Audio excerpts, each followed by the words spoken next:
एकदम high voltage जर आलं तर ते कंट्रोल करते ते व्होल्टेज. ती लाईनच आपली किती व्होल्टेजची 4 व्होल्टेजची लाईन आहे. जेवढं व्होल्टेज आलं तेवढं तेवढं आपलं इलेक्ट्रिकलचं व्होल्टेज डायरेक्ट तेवढं व्होल्टेज म्हणजे तयार होतंय का ते कॉइलमुळे ही वाढते, ही कॅपॅसिटर बूस्टर ही त्याच्यामुळे वाढतंय का? 50 व्होल्ट 35 व्होल्ट जे आहे आपली बॅटरी लहान दिसते ना, 50 व्होल्ट म्हणलं की असं 4000 वॉट येऊ शकते ना आपलं, हाय व्होल्टेज येऊ शकते. ते डिस्प्लेची लाईन आहे. डिस्प्लेला जेव्हा बूस्ट झालं व्होल्टेज, बूस्ट झालं की 4 ते 40 व्होल्ट येते. 4 ते 40 व्होल्ट येते ना. लाईट सेक्शन शिकलाय का आपण? 40 व्होल्ट पर्यंत ह्या लाईनला येऊ शकते आपल्या. हे जे बूस्ट कॉइल आहे, आता आपल्याला तीच शिकायचं कॉइल मध्ये.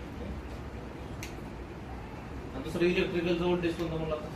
आपलं कसं आपण 10 व्होल्टचा बल्ब लावतात म्हणजे त्याच्यापेक्षा ती जास्त व्होल्टेज आहे असं वाटलं.